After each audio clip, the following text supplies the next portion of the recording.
Hi guys, how all. जय हिंद, वंदे मातरम। आपका भाई गौरव चौधरी इलेक्ट्रिकल इंजीनियरिंग से रिलेटेड डीसी जनरेटर की क्लास लेकर उपस्थित है। तो आज का हमारा टॉपिक क्या है? वो है आर्मेचर रिएक्शन। जैसे कि लास्ट लेक्चर में हमने वेरिएबल और कांस्टेंट लॉसेस को बहुत अच्छे से स्टडी किया था। ये वाला जो लेक्चर है वेरिएबल और कांस्टेंट लॉसेस से हल्का हल्का डिपेंड करता है, क्योंकि ये टॉपिक आपको समझ में आएगा तो पीछे के सारे टॉपिक आपको क्लियर हो जाएंगे, क्योंकि ये सबसे मेन टॉपिक है इस चैप्टर का। सबसे खतरनाक और सबसे इंपॉर्टेंट टॉपिक यही है इस चैप्टर के अंदर, समझे बात। तो यहां से बहुत ही ध्यानपूर्वक देखेंगे। सबसे पहले टॉपिक का नाम फिर से देख लीजिए, आर्मेचर रिएक्शन। और रिएक्शन बोलते हैं तो जब हम दवाई खाते हैं, ये बोलते हैं ना रिएक्शन हो जाएगा यार, ओवर डेट दवाई मत खाना। तो रिएक्शन का मतलब कुछ उल्टा पुल्टा होना होता है शरीर में, यानी कुछ ना कुछ रिएक्ट करेगा ही करेगा। तो आर्मेचर के द्वारा रिएक्शन हो जाता है जनरेटर में। अच्छा, तो आर्मेचर कुछ गड़बड़ कर देता है क्या जनरेटर के अंदर सर? हाँ, वही तो है आर्मेचर रिएक्शन। तो इसके नाम में ही एक वर्ड छिपा है, रिएक्शन। तो रिएक्शन आप अपने से लिंक करके उसको इमेजिन कर सकते हैं। तो यहां से जब भी देखेंगे हम, तो यहां से इसकी डेफिनेशन देखेंगे तो डेफिनेशन में आपको दो शब्द छिपे मिलेंगे। एक शब्द आपको क्या मिलेगा? Main flux, MAIN, main flux. और दूसरा शब्द मिलेगा आपको आर्मेचर, आर्मेचर फ्लक्स। इन दोनों वर्ड्स को बहुत ही ध्यानपूर्वक देखना, मेन फ्लक्स और आर्मेचर फ्लक्स। और दोनों की ही डेफिनेशन अलग अलग लिखवाई है मैंने। इन दोनों में ही बहुत बड़ा डिफरेंस है। उसी डिफरेंस के कारण आर्मेचर रिएक्शन होता है। तो यहां से जब हम इसकी डेफिनेशन देखते हैं, the flux acting in a DC generator, the flux acting in a DC generator, यानी डीसी जनरेटर में जो फ्लक्स स्टार्ट होता है, एक्टिंग मतलब स्टार्ट होना, due to poles, due to main poles. Main poles कौन से होते हैं भैया? ये मेन पोल्स। अब यहां से इस फिगर को देखोगे आप, ये क्या है? एक फ्रेम है। फ्रेम बोले तो स्टेटर, स्टेटर बोले तो किसी भी जनरेटर का जो बाहरी फ्रेम होता है उसको बोलते हैं क्या? स्टेटर। और स्टेटर के साथ ही चिपकी होते हैं क्या? पोल्स। और पोल्स पे कौन सी वाइंडिंग होती है भैया? आपके फील्ड वाइंडिंग। फील्ड वाइंडिंग चाहे तो आप सीरीज ले सकते हैं, चाहे उसको शंट ले सकते हैं, ठीक है। आप सभी को पता है फील्ड वाइंडिंग को एक्साइटेशन देना होता है, चाहे तो सेल्फ एक्साइटेड दें, चाहे सेपरेटली एक्साइटेड दें, ठीक है। तो एक्साइटेशन देना ही देना है। मान लीजिए मैं यहाँ आपको सेपरेटली एक्साइटेड देके दिखाता हूँ बैटरी से। मैंने यहाँ बैटरी के दो टर्मिनल लगाए, एक लगाया प्लस, एक लगाया माइनस। तो बैटरी के जब मैं तार लगाऊंगा तो बैटरी क्या देगी? करंट। उसके कारण कॉपर के वायरों में जब करंट फ्लो होगा, कॉइल है तो जहां भी कॉइल होती है वहां मैग्नेटिक फ्लक्स पैदा होता है। भाई मैग्नेटिक फील्ड पैदा होता है जहां भी कॉइल बन जाती है।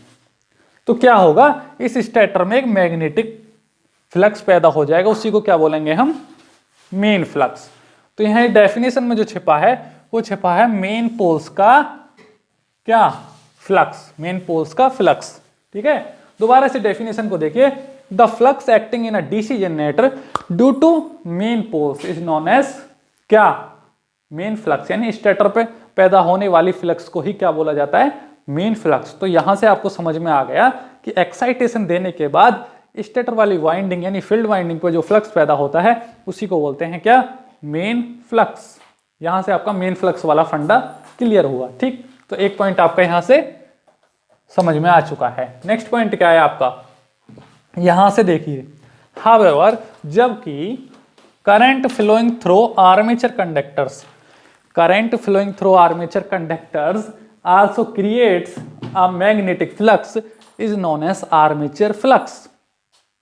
सर कुछ समझ में नहीं आया इस डेफिनेशन से? आ जाएगा ना। मान लीजिए ये क्या है? स्टेटर। यानी कि ये जो घरगोला है, ये जो सर्कल है, ये स्टेटर है। इसके बीच में मैं रोटर घुमा रहा हूं गोल गोल। रोटर बोले तो मार्कर। रोटर क्या होता है? घूमने वाली चीज। तो इसमें मैं क्या घुमा रहा हूं? रोटर को घुमा रहा हूं। तो जो स्टेटर वाला पार्ट है उस पर मैंने ऑलरेडी क्या दे रखा है? एक्साइटेशन दे रखा है। तो मेन फ्लक्स तो ऑलरेडी पैदा हो रही है। इसके बीच में मैं रोटर को घुमाए जा रहा हूं, और रोटर पे भी कौन सी वाइंडिंग है? लैप या वेव वाइंडिंग है रोटर के ऊपर। तो जब इसमें तो फ्लक्स पैदा है, तो मैग्नेटिज्म जब आपने पढ़ा था, एक रूल पढ़ा था, अगर किसी वाइंडिंग के अंदर मैग्नेटिक फ्लक्स पैदा हो रहा है, मैग्नेटिक फील्ड लाइन, अगर उसके आसपास दूसरी कॉइल को लाया जाता है तो इलेक्ट्रोमैग्नेटिक इंडक्शन यानी म्यूचुअल इंडक्शन के जरिए इस वाइंडिंग से दूसरी वाइंडिंग पे मैग्नेटिक फील्ड का ट्रांसफर हो जाता है। अच्छा, तो सर आप ये कहना चाहते हैं कि जो स्टेटर है उस पर ऑलरेडी मैग्नेटिक फ्लक्स पैदा हुआ है, ऑलरेडी मेन फ्लक्स है। अगर उसके बीच में इस रोटर को डाला जाता है यानी आर्मेचर को डाला जाता है और गोल गोल घुमाया जाता है इस वाले खाली एरिया में, तो यहां वाला फ्लक्स इस आर्मेचर पे ट्रांसफर होगा और ट्रांसफर होने के कारण करंट पैदा होगा, करंट पैदा होगा। ये आपको बहुत ही ध्यानपूर्वक सुनना है लेक्चर। ये समझ गए तो आपको पिछले 6-7 लेक्चर एकदम क्लियर हो जाएंगे। जो आपको समझ में नहीं आ रहा था वो समझ में आ जाएगा। ठीक है, ये वाला आर्मेचर इसके बीच में डाला तो यहां ऑलरेडी फ्लक्स था, तो इस आर्मेचर पे करंट पैदा होगा, क्योंकि भैया ये तो एक रॉड है, इस पे कोई करंट वरंट तो था नहीं ना, इसको तो सिर्फ हमने घुमाया। अगर घुमाने से ही करंट पैदा होता तो मैं तो इस मार्कर को दिन भर घुमाऊं करंट बनाऊं, ऐसा नहीं होता है। किसी चीज को पैदा करने के लिए उसमें हल्का फुल्का इन्वेस्टमेंट करना होता है। भाई ऐसा तो है नहीं दुकान में आप खाली दुकान में बैठ जाओ दुकान चल जाएगी, उसमें पहले सामान रखना होगा तभी तो चलेगी ना। वैसे ही जनरेटर में भी पहले हल्का सा करंट देना होता है एक्साइटेशन के जरिए, फिर उसके आर्मेचर को घुमाया जाता है, तब जाके उसमें करंट पैदा हो रहा है। करंट के कारण ही फ्लक्स कटता है दोबारा से। ठीक है, तो क्या हुआ, इस पे जब करंट पैदा हो गया तो क्या होगा, यहां से सुनिए, however current flowing through armature conductor also create a magnetic flux. तो ये अपनी खुद की एक मैग्नेटिक फ्लक्स तैयार कर लेगा, इनकी यानी स्टेटर वाले पार्ट की अपनी फ्लक्स और ये अपनी कर लेगा। भाई जब किसी में करंट आता है, मैं आपको एक फंडा सुना देता हूं। सबसे पहले क्या होता है, वोल्टेज। वोल्टेज के कारण क्या पैदा होता है किसी भी सर्किट में या किसी वायर में, करंट। ये चीन आपको याद रखना है। V से I बनेगा यानी वोल्टेज से करंट बनेगा और करंट से ही फाई बनेगा, फाई यानी मैग्नेटिक फ्लक्स, और फाई से दोबारा I बन जाएगा और I से दोबारा V बन जाएगा। तो इसीलिए बोलते हैं energy never we create never we destroyed, it can be convert into other forms of energy. यानी वोल्टेज से करंट बना सकते हो, करंट से फ्लक्स बना सकते हो। फ्लक्स कैसे बनाएंगे, करंट से मैग्नेटिक फील्ड बनता है, करंट से मैग्नेटिक फील्ड बनता है और मैग्नेटिक फील्ड के बंडल को ही फ्लक्स बोलते हैं। ठीक है जी। अब मैग्नेटिक फील्ड से दोबारा करंट पैदा कर सकते हो और करंट से दोबारा वोल्टेज बना सकते हो। तो ये चेन ना कभी खत्म होती है ना ही कभी बनाई जा सकती है। V से I बनेगा, I से फाई बनेगा, फाई से I बनेगा, फाई से दोबारा V बन जाएगा। तो जहां से चलता है वहीं खत्म हो जाता है, खत्म नहीं होता है, चेंज होता है सिर्फ और सिर्फ। समझे बात। तो ये स्टेटर पे भी अपना फ्लक्स हो गया और रोटर ने भी अपना फ्लक्स पैदा कर लिया। भले ही स्टेटर से उधार लिया था स्टार्टिंग में, भले ही पैदा करने वाला स्टेटर था। भाई सेम वैसे ही जैसे आपके पापा थे, पापा से आप पैदा हुए, तो वैसे ही स्टेटर कौन है, पापा जी यहां, और पापा जी की वजह से ही रोटर जी पैदा हुए। रोटर जी मतलब रोटर पे फ्लक्स पैदा हो गया, उत्पन्न, यानी इसी को तो बोलते हैं रिप्रोडक्शन, यानी कि एक चीज की वजह से दूसरी चीज का पैदा होना। अब क्या होता है, अब आते हैं लेंज भाई साहब, यानी इलेक्ट्रोमैग्नेटिक इंडक्शन आपने अच्छे से पढ़ा होगा, तो लेंज लॉ का नियम भी पढ़ा होगा फराडे के नियमों के साथ साथ। लेंज भाई साहब कहते हैं जो जिसकी वजह से पैदा होता है वही उसका विरोध करने लग जाता है। अच्छा, तो सर कुछ कुछ समझ में यहां से ऐसा आ रहा है, स्टेटर वाले फ्लक्स की वजह से रोटर पे फ्लक्स पैदा हुआ था, यानी यहां फाई 1 और यहां फाई 2, यानी कि रोटर का फ्लक्स अब स्टेटर के फ्लक्स का विरोध करने लग जाएगा। यानी जो जिसकी वजह से पैदा हुआ वही उसका विरोध करने लग जाता है। It is known as Lenz law. तो लेंज यही तो कहता है, लेंज यही कहता है कि स्टेटर का जो फ्लक्स है उसकी वजह से रोटर का फ्लक्स पैदा हुआ, लेकिन रोटर का जो फ्लक्स है वो स्टेटर के फ्लक्स का विरोध करने लगा, विरोध करने लगा। अब ऐसा तो है नहीं विरोध ही करेगा, इसका कुछ रीजन होता है, हर चीज के पीछे एक रीजन होता है। ठीक है, तो यहां से हमको इतना समझ में आया, यहां भी लेंज लॉ अप्लाई होता है। बेसिक इलेक्ट्रिकल इतना इंपॉर्टेंट है इंजीनियरिंग के अंदर, सिर्फ इन डेफिनेशन को ही नहीं रटना है, इनके पीछे छिपे राज जो होते हैं वहां से एग्जाम में क्वेश्चन पूछा जाता है। यहाँ से कुछ नहीं पूछा जाएगा, ये जो डेफिनेशन है बड़ी बड़ी यहाँ से आएगा ही नहीं भाई। इनके पीछे की छिपी इंजीनियरिंग से क्वेश्चन पूछा जाता है, जो मैं आपको बता रहा हूं। ठीक, तो नेक्स्ट डेफिनेशन देखिए, current flowing through armature conductor also creates a magnetic flux, it is also known as armature flux. तो फाई 1 यानी स्टेटर वाली फ्लक्स को बोलेंगे मेन फ्लक्स, और आर्मेचर वाली फ्लक्स को बोलेंगे आर्मेचर फ्लक्स। अब क्या होगा, जो आर्मेचर फ्लक्स है वो मेन फ्लक्स को डिस्टॉर्ट करने लग जाएगा। सर बिल्कुल वही है, ये तो लेंज लॉ की तरह, यानी जो जिसकी वजह से पैदा हुआ वही उसका विरोध करने लगा। हाँ तो वही है ना। यानी नेक्स्ट डेफिनेशन देखिए, armature flux distort and weaken the main flux. यानी क्या होगा, आर्मेचर फ्लक्स मेन फ्लक्स को या तो कमजोर करने की कोशिश करेगा या उसको खत्म करने की कोशिश करेगा। ये है आर्मेचर रिएक्शन। तो यहां से आपको सारा फंडा क्लियर होना चाहिए। आर्मेचर रिएक्शन कुछ भी नहीं है, डेफिनेशन को रटना ही नहीं है, हमें सिर्फ 3 पॉइंट पता होने चाहिए। इसमें एक शब्द होता है मेन फ्लक्स, दूसरा होता है आर्मेचर फ्लक्स। क्या होता है, आर्मेचर फ्लक्स मेन फ्लक्स को वीक करने की कोशिश करता है या खत्म करने की कोशिश करता है, हो गया आर्मेचर रिएक्शन। कुछ भी नहीं है, इतनी बड़ी डेफिनेशन रटने की जरूरत ही नहीं है। हमें पता होना चाहिए किसी भी जनरेटर के अंदर 2 पार्ट होते हैं, एक का नाम होता है स्टेटर, दूसरे का होता है रोटर। रोटर पे होती है कौन सी, आर्मेचर फ्लक्स, और स्टेटर पे होती है मेन फ्लक्स। अब रोटर वाली flux armature flux main flux का विरोध करने की कोशिश करती है, इसी चीज को बोलते हैं आर्मेचर रिएक्शन। रट्टा मारने की जरूरत ही नहीं है, सिर्फ समझना है इंजीनियरिंग में। यानी आर्मेचर रिएक्शन समझ के खत्म होगी, लेकिन उसके साथ साथ जुड़े कुछ इंपॉर्टेंट पॉइंट्स को भी पता होना चाहिए आपको। ये जो चेन है आपकी स्टार्टिंग से लेकर अंत तक कार्य करेगी, यानी चैप्टर 1 से लेकर चैप्टर लास्ट तक, चाहे बेसिक इलेक्ट्रिकल पढ़ लो, चाहे पावर सिस्टम पढ़ लो, चाहे कंट्रोल सिस्टम पढ़ लो, डीसी मशीन पढ़ लो, जनरेटर पढ़ लो, ट्रांसफार्मर पढ़ लो, चाहे बेसिक इलेक्ट्रिकल पढ़ लो, चाहे इलेक्ट्रॉनिक्स पढ़ लो, ये वाली चेन कभी खत्म नहीं होगी, ये हर जगह कार्य आएगी। तो आपको दोबारा से याद होना चाहिए, वी की वजह से आई होता है, आई की वजह से फाई, फाई की वजह से आई, और आई की वजह से वी। इसी को बोलते हैं चेन ऑफ इलेक्ट्रिसिटी। ये बुकों में नहीं मिलेगी, ये मेरी खुद की रिसर्च है, इसलिए मैं आपको बता रहा हूं। बुकों की थ्योरी आपको घुमा देगी, बुकों की थ्योरी इतनी खतरनाक होती है कि किसी भी इंजीनियर को पागल बना देती है। लेकिन अगर कोई शातिर इंजीनियर है तो उसकी थ्योरी को आसान बनाना जानता है, अपनी लैंग्वेज में लिख के टॉपर बनना जानता है। समझे बात? उसी चीज को तो बोलते हैं असली इंजीनियर। उसको इंजीनियर नहीं बोलते जो किताबों की थ्योरी रट के, यानी 2 लाइन रट के एग्जाम में छाप के आ जाए, ले आए 50 में से 50 नंबर, उसको थोड़े ना इंजीनियर बोलेंगे। भाई उसके पीछे छिपी इंजीनियरिंग को समझो, मेन रीजन क्या है उसको समझो, तभी तो आप इंजीनियर बनोगे ना। अब ये तो है नहीं भाई छप्पा या रट्टा मार तोड़ दे कॉलेज की दीवार, वो वाला फंडा।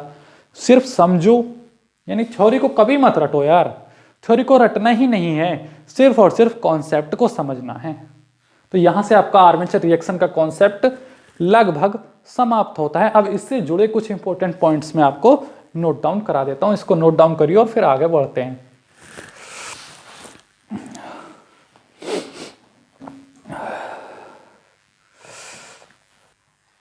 अब यहां से नेक्स्ट पॉइंट देखिए, आर्मेचर रिएक्शन से जुड़े इंपॉर्टेंट पॉइंट्स को बहुत ही ध्यानपूर्वक स्टडी करना है। देखिए यहां से when the generator is on no load, इसको नोट डाउन करना बहुत इंपॉर्टेंट पॉइंट है कि जब कोई भी जनरेटर नो लोड पे होता है। कोई भी जनरेटर नो लोड पे कब होता है? जब उस पर कोई भी बाहरी सर्किट नहीं जुड़ा होता है। कहने का मतलब जनरेटर घूम तो रहा है बहुत तेजी से, यानी घुमा तो रहे हो उसको, जनरेटर को घुमाना ही तो होता है, घुमा के ही तो बिजली बनाता है ना वो। लेकिन उस पर ना तो कोई बल्ब का सर्किट जुड़ा है, ना कोई पंखा जुड़ा है, यानी बाहरी लोड कुछ भी नहीं जोड़ रखा है। यानी ये जो जनरेटर है इसको मैं घुमाए तो जा रहा हूँ गोल गोल तेजी से, बिजली भी बना रहा है, लेकिन बाहर से इसके दोनों तारों पे कुछ भी जोड़ ही नहीं रखा है, तो इसको बोलेंगे नो लोड। ऐसा नहीं है कभी आप समझ लो कोई घुमाने का मतलब ही लोड होता है। लोड होता है इलेक्ट्रिसिटी का खर्च होना जनरेटर में, समझे बात? तो जनरेटर से जब हम इलेक्ट्रिसिटी ले ही नहीं रहे तो कहाँ का लोड? वो नो लोड कहलाता है। ठीक, then small current flowing in the armature, यानी कि जब आर्मेचर से ही तो करंट मिलता है। अब यहां से आप समझो कि हम जो इलेक्ट्रिसिटी लेते हैं किसी भी जनरेटर से, देखा होगा शादी वगैरह में जनरेटर आते रहते हैं, तो जनरेटर के तारों से ही तो जोड़ते हैं ना घर को चलाने के लिए या किसी भी बल्ब को चलाने के लिए। वो मिलता है कहाँ से, आर्मेचर से, ध्यान रखना आर्मेचर से। और फील्ड वाइंडिंग तो सिर्फ एक्साइटेशन का काम करती है, ठीक। आर्मेचर वाले पार्ट से मिलता है हमें वोल्टेज या करंट जो भी लेते हैं। तो क्या होता है, small current flowing in the armature, यानी आर्मेचर वाला पार्ट हल्का फुल्का करंट फ्लो कर रहा होता है, इसलिए उसको नो लोड बोला जाता है। नॉट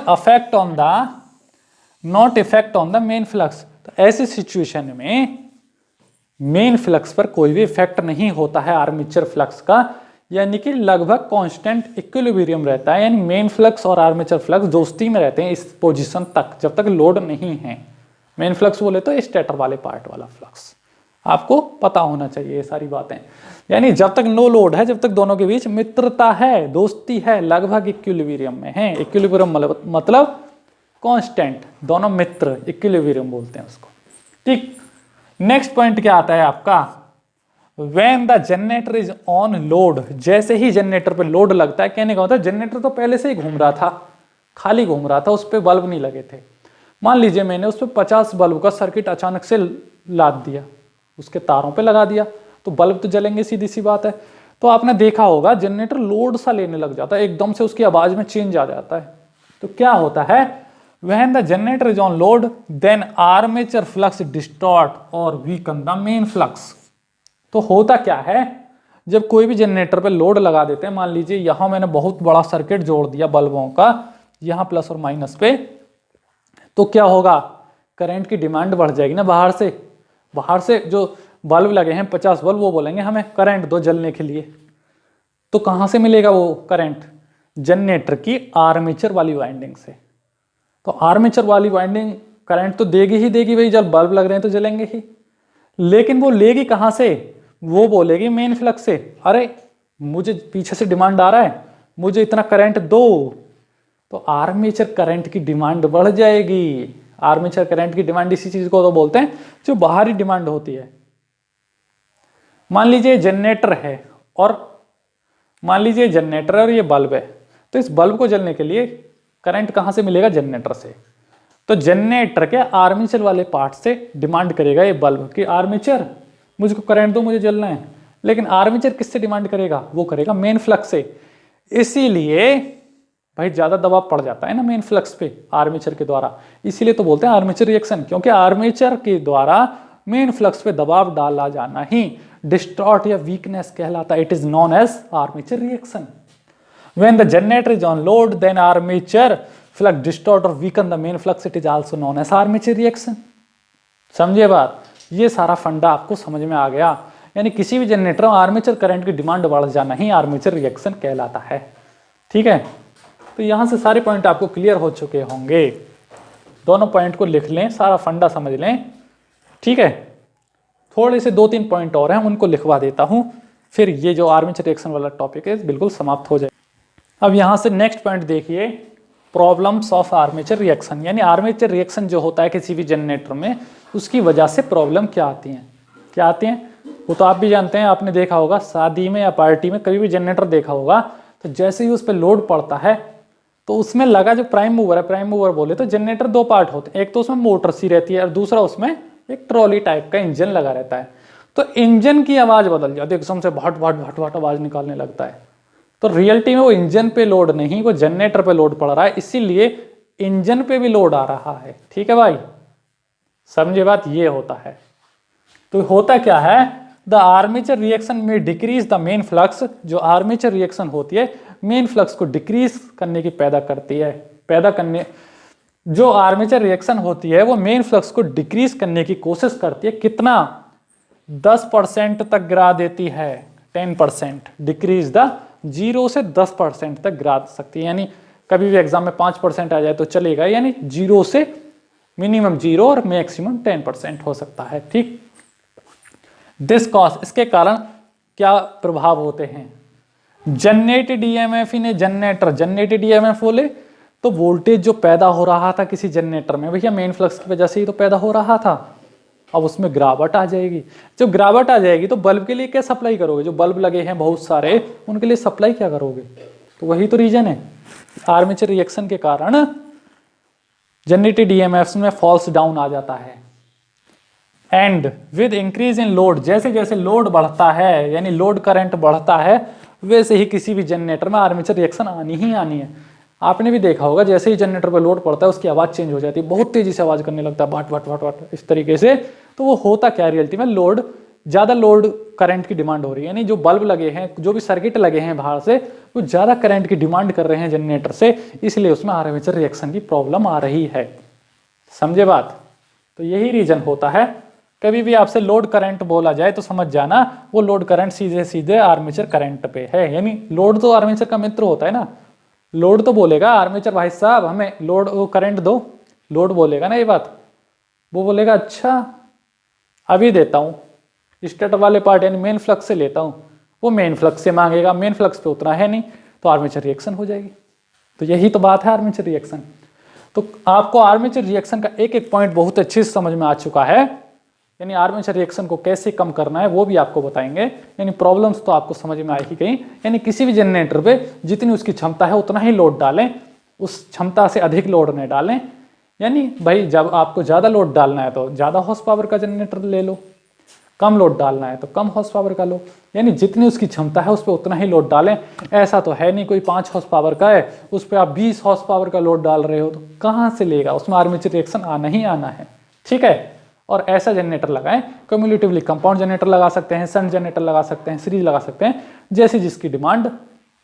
अब ऐसा तो है नहीं भाई आप वेल्डिंग पे कौन सा लगा रहे हो, आप सीरीज जनरेटर लगा दे रहे हो, तो वेल्डिंग में जो होता है लो वोल्टेज और हाई करंट की डिमांड होती है, तो वहाँ सीरीज जनरेटर काम नहीं करेगा, काम नहीं करेगा।